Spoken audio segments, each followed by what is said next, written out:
আমাদের মনটা খানিকটা বিচলিত রয়েছে, কারণ আমাদের প্রতিবেশী বন্ধু রাষ্ট্র নেপালে যে ভয়ঙ্কর বিপর্যয় হয়েছে তাতে প্রচুর মানুষের মৃত্যু হয়েছে এবং এখনো প্রচুর মানুষ নিখোঁজ রয়েছেন। এবং অত্যন্ত উদ্বেগের আমি এই মঞ্চে আসার পরে মাননীয় স্বরাষ্ট্র সচিব মহোদয়ার মেসেজ পেয়েছি। ৩৩ জন আমাদের এই রাজ্য থেকে নিখোঁজ আছেন, যার মধ্যে একজনকে সম্পর্ক স্থাপন করা গেছে, অর্থাৎ তার সঙ্গে যোগাযোগ করা গেছে। বাকি ৩২ জন এখনো নিখোঁজ রয়েছেন এবং আমাদের ভারতবর্ষেরও প্রায় ১৫০ জনের মতো নিখোঁজ রয়েছেন। আমরা এটা নিয়ে খুব উদ্বিগ্ন। ভগবানের কাছে প্রার্থনা করব যে একজনকে যেমন পাওয়া গেছে সুস্থ অবস্থায়, বাকি ৩২ জনকেও আমরা যাতে ফিরে পাই। নেপালে যে ভয়াবহ বিপর্যয়, তাতে এখনো পর্যন্ত যা খবর, মৃতের সংখ্যা ৩৫৯ জন, অর্থাৎ ৩৫৯ জনের দেহ উদ্ধার হয়েছে। আহত হয়েছেন ৭৩ জন। যে গতকাল যে ভয়াবহ বিপর্যয় হয়, একেবারে সেই ছবি আপনারা দেখতে পাচ্ছেন।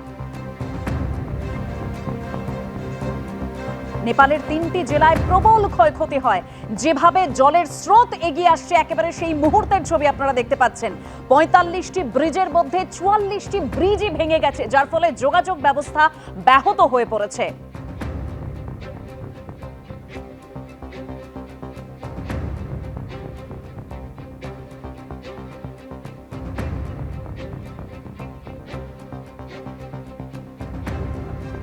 ঠিক যেরকম বলছিলাম, নেপালের এই ভয়াবহ দুর্যোগ, যার ফলে যোগাযোগ ব্যবস্থা বিচ্ছিন্ন হয়ে পড়েছে। কাঠমান্ডুর ছবি আপনাদের সামনে রাখবো, যেখানে পণ্যবাহী ট্রাক দাঁড়িয়ে রয়েছে। পর পর যে ছবি দেখতে পাচ্ছেন, আমাদের প্রতিনিধি প্রতিবেদন তুলে ধরেছেন সুকান্ত মুখোপাধ্যায়। দেখুন,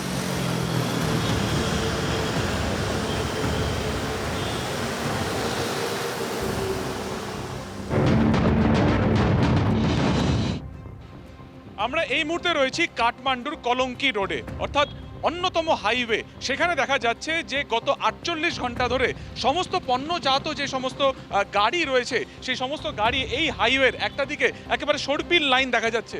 এবং যেটা আমরা স্থানীয় পুলিশ সূত্রে জানতে পারছি বা প্রশাসন সূত্রে জানতে পারছি, যে যেহেতু গতকালকে অর্থাৎ বুধবার দিনকে সকাল ৯টা নাগাদ এই হরপা বানের জেরে একেবারে একাধিক জেলায় ব্যাপক ক্ষয়ক্ষতি হয়েছে। ৬টি জেলা কার্যত নিশ্চিহ্ন হয়ে গিয়েছে নেপালের।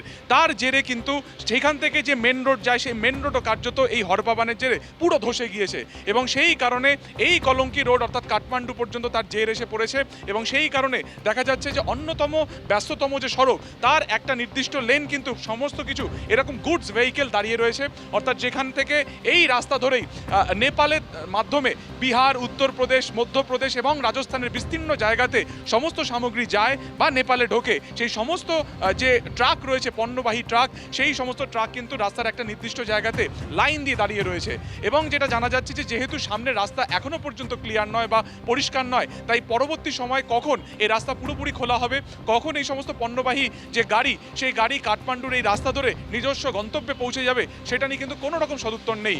এবং সেই কারণে যেটা দেখা যাচ্ছে যে অন্যতম ব্যস্ততম যে শহর কলঙ্কি রোড বা এটা হাইওয়ে বলা যেতে পারে এই নেপালের, ফলত সেই রাস্তা কার্যত কিন্তু একেবারে একটা দিক বন্ধ হয়ে গিয়েছে। এবং যার জেরে কিন্তু সেই যানজটের যে এফেক্ট, সেই যানজটের এফেক্ট কিন্তু শহর নেপালের মধ্যে অনেকটা এসে পড়েছে। দূরে দেখা যাচ্ছে যে পাহাড়, সেই পাহাড়ের কিন্তু অপর দিকে রয়েছে ধাদিন্দা, অর্থাৎ যেখানে অন্যতম এই হিমবাহের জন্য বা এই হরপাবানের জন্য সেখানে ব্যাপক ক্ষয়ক্ষতি হয়েছে ঠিক এই পাহাড়ের পিছন দিকের অংশে।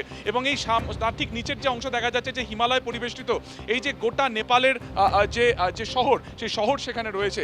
এবং এই ৪৮ ঘন্টাতে স্বাভাবিকভাবে তারা যথেষ্ট আতঙ্কের মধ্যে রয়েছে যে ফের এই হরপাবান যদি আসে, তাহলে সেক্ষেত্রে দাঁড়িয়ে আরও ক্ষয়ক্ষতির পরিমাণ কিন্তু আরও বাড়বে। কিন্তু আপাতভাবে দেখা যাচ্ছে যে শহরের যে প্রধান রাস্তা, সেই রাস্তার একটা নির্দিষ্ট লেন সমস্ত এরকম পণ্যবাহী ট্রাকে পুরোপুরি আটকে গিয়েছে।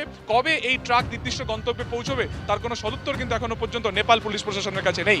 ক্যামেরায় দীপ্তেন্দু চক্রবর্তীর সঙ্গে সুকান্ত মুখোপাধ্যায়, एबीपी आनंद, नेपाल, काठमांडू। कब से रुके हुए? कॉल से। क्या बोल रहा है, हड़पा बांध के वजह से? हाँ वो बॉन उसको बॉन से अभी कॉल 2 बजे थे इधर खड़ा है। गाड़ी यूपी में भी जाता है, यहाँ पे बहुत सारा मैंने शहर पे भी जाएगा, इंडिया पे भी जाएगा, तो यहाँ पे रुका हुआ है बहुत सारा गाड़ी पे, तो सामान भी है। हाँ कोई किसी गाड़ी में सामान भी है। हम वहाँ जब आया पैरो आया वहाँ पे लगभग हम लोग आधी घंटा का लेट थे, वरना हम लोग भी साथ साथ में चले जाते हैं। तो वहाँ से आधा घंटा ऊपर आ गए क्या, ऊपर आने के बाद हम लोग सेफ हो गए। बिहार का हुआ, यूपी का हुआ, उत्तर प्रदेश, सब सारी जगह गाड़ी है वहाँ पे। अब खाने पीने का सामान है, अब कभी होटल मिल जाता है, कहीं टॉयलेट नहीं है, कहीं क्या है समझ। अभी बोल रहे हैं शाम तक सफ़ा कर रहे हैं रास्ते में बैरेनी में, अगर वहाँ सफ़ा हो जाएगा तो खोलेगा। फिर अलर्ट कर दिया है कि फिर से आने वाला है बोल के 3 दिन तक। उसके बाद हो सकता है जो बीच में गाड़ी फंसा हुआ है उसको निकालेगा, उसके बाद नहीं जाने मिलेगा क्या। এই রাজ্যের ৩২ জনের একটি দল কৈলাস মানস সরোবর বেড়াতে গিয়ে নেপালে দুর্যোগের কবলে পড়েন, যার ফলে তাদের কোনো খোঁজ পাওয়া যাচ্ছে না। উদ্বেগে রয়েছে তাদের পরিবার। খোঁজ নেই সার্ভে পার্ক, দুর্গাপুর, বসিরহাটের দম্পতির, নিখোঁজ তারকেশ্বর, খড়গপুর, সোনারপুরের বেশ কয়েকজন পর্যটক।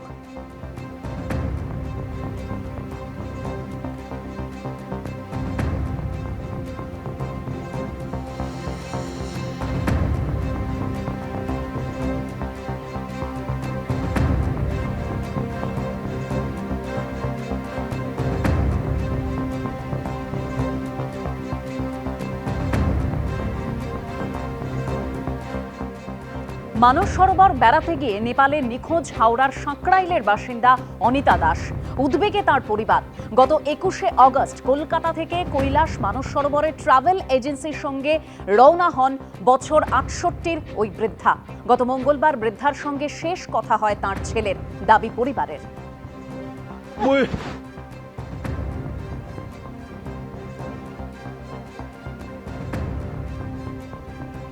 কথা হলো, বললো যে সকাল ৮টার সময় ওর কথা হয়েছে, মা এখনো বেরোয়নি। তারপর তো ১০টার সময়, গতকাল ১০টায় এই অঘটনটা ঘটলো। তারপর থেকে ওর ছেলেও কোনো খবরাখবর পাচ্ছে না। যোগাযোগ করার চেষ্টা নানাভাবে করছে ছেলে। না, মোবাইল তো বন্ধ হয়ে আছে, সুইচ অফ। নিখোঁজ নেই, থানা থেকে বলে গেল উনি মিসিং আছেন। ৮টার সময় বলে গেল থানা থেকে মিসিং আছে। খুবই উদ্বেগে আছি।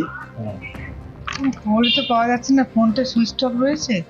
আর যার যে কোম্পানির সঙ্গে উনি গিয়েছিলেন তারা বলছে আমরা কোনো খবর জানি না, গতকাল সকাল ৮টা পর্যন্ত আমাদের টিমটা ওখানেই ছিল, তারপরে ওই ঘরপাবানের পর থেকে আর কোনো খবর নেই, এই খবর পেলে আপনাদের জানাবো। পুলিশ প্রশাসন থেকে বলে গেছে যে খবর পেলে জানাবেন।